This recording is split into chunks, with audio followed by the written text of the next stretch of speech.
All right, so let's help make sense of all of these stories coming up, especially in that part of the country, in Kaduna and Katsina State.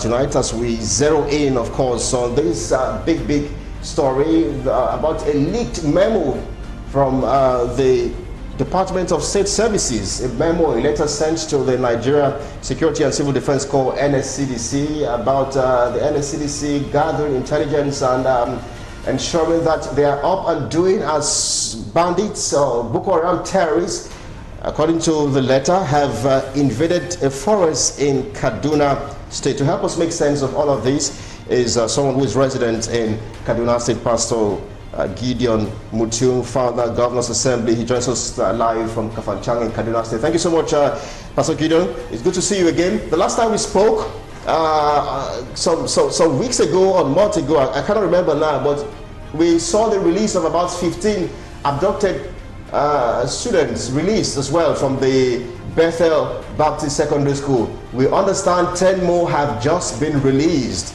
from the Bethel Baptist Secondary School. I wonder what the atmosphere and mood is like in Kafanchang, Kaduna State, where you are. Thank you so much for this opportunity once again to be here live with you. Today is actually a sad day for us in Kaduna State, especially the extraction called the southern part of Kaduna. We've just received the news of the demise of Dr. Obadiah Melafia, who happens to be a vocal person to all this that we are about to dive into. I want to use this opportunity to send condolences to his family, his friends, Middle Belt and Southern Kaduna people. For us, of course, the mood for the release of these 10 abducted students, our joy know no bounds, especially receiving these kids back to their parent and back to the community in whatsoever shape that we have received them, and with whatsoever money we have paid for their release. It is for us a good news that providence and God is actually on the side of our prayer, and a lot is being achieved by that. So we want to say thank you for the Almighty God for allowing these children, the 10 of them, to come back. We hope that the remaining 21, we will soon also receive them alive. Ask you, because the spate of kidnapping for ransom payment in Kaduna State, especially school children, has been on the rise in very recent times. I want to think. I'm trying not to be pessimistic, but has this become a way of life when you wake up every morning and you probably make it back home safe, you and your family, your relatives, and those around you? How grateful are you for life? For the life here in Kaduna State and in the North Central is a difficult life.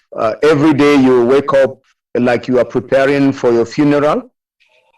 You wake up every day with death around you, and death is like you have to think with death. You have to plan with that. There is no time for merriment. There's no time for leisure. Weddings and occasions and celebrations are no longer as before. Public places, vehicles, our roads are no longer pliable as they used to be. So the definition of life in this part of the world, in this part of the nation, is totally something that is changing. The narrative is not as you may have it in other places. You talk about the issue of abduction of children and students, especially, for a while now, we've not actually have seen any abduction, maybe because the schools have not been in sessions.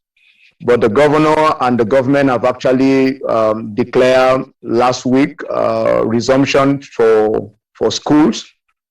So we hope that as the schools are resuming, security measures are also put in place by the government to be able to help us curtail the kidnappings and the abductions that we have seen in the past.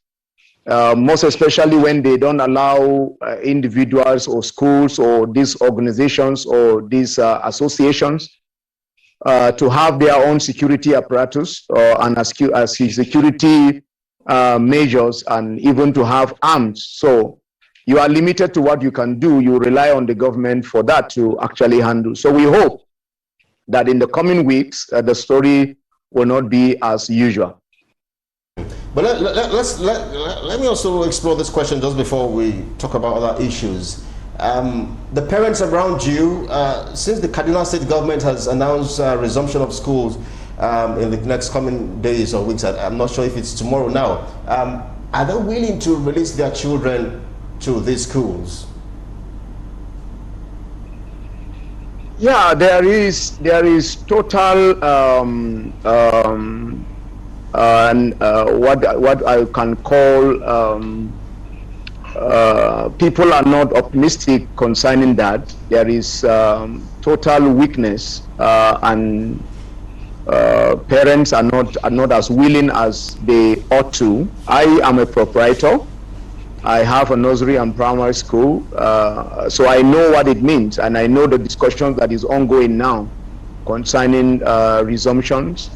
I know the concerns of parents, so there is not actually anything exciting about it. Although we have been, you know, that since COVID-19 and then the kidnapping and the insecurity in Kaduna State, it has bastardized education entirely in the state. So we truly hope that the government will put measures for this resumption and ensure that no school actually will have to go through what these Bethel and other schools have gone through. We have to begin to wind down our conversation with you, Pastor Mutum. But very quickly, let's talk about this very disturbing news of the secret or leaked memo from the DSS to the NSCDC that Boko Haram terrorists have moved to a particular forest in Kaduna State. Leaders and foot soldiers of the Boko Haram terrorist sect have relocated to a forest in Kaduna State. I wonder what else you know about this very disturbing story. Yeah, you are actually talking about the Afaka community in Chikun local government. You know that the handwriting has been there. This question should not surprise any good-meaning Nigerian.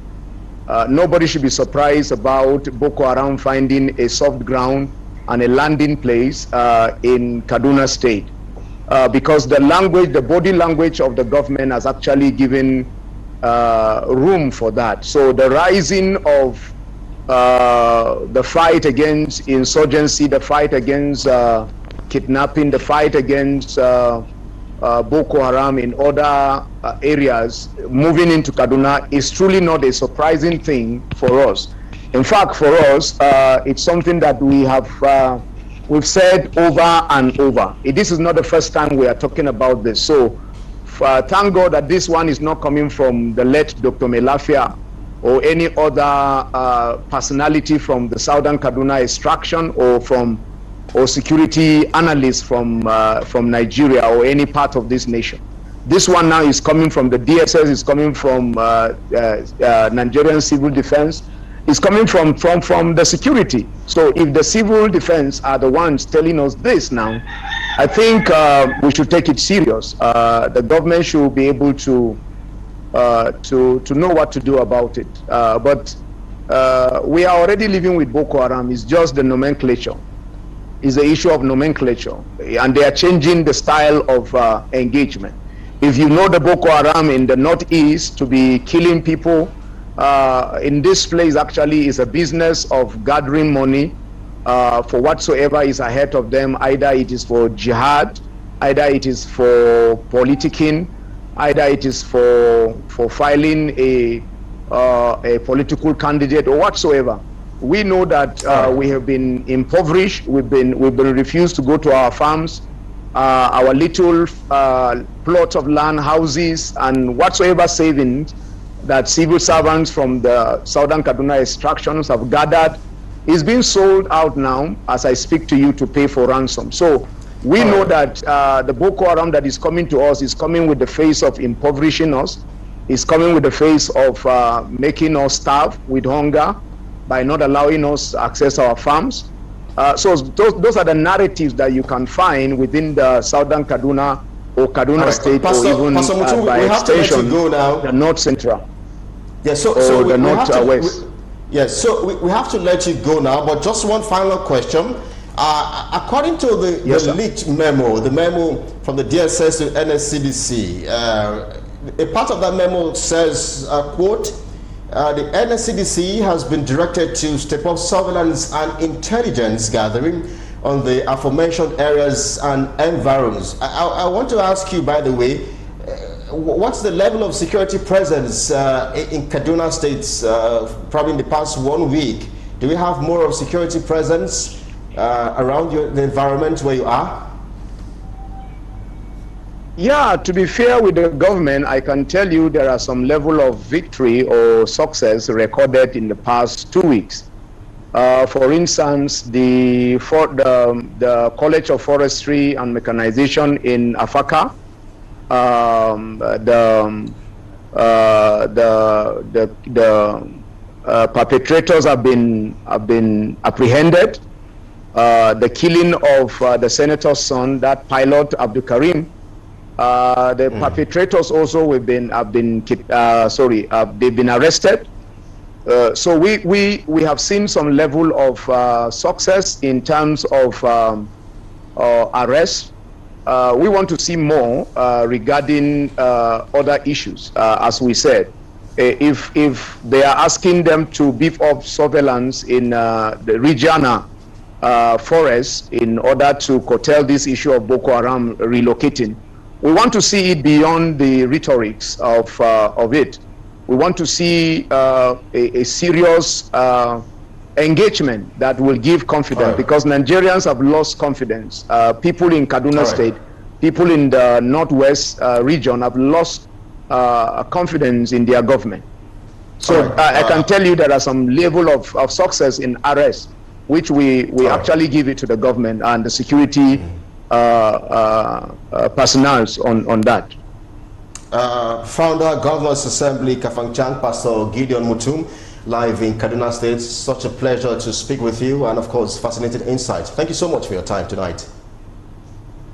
Thank you. I look forward to many times like this. All right, definitely. We'll definitely have such engagements with you. Thank you so much, Pastor Gideon Mutum, live in Kaduna State, the Kafangchang area.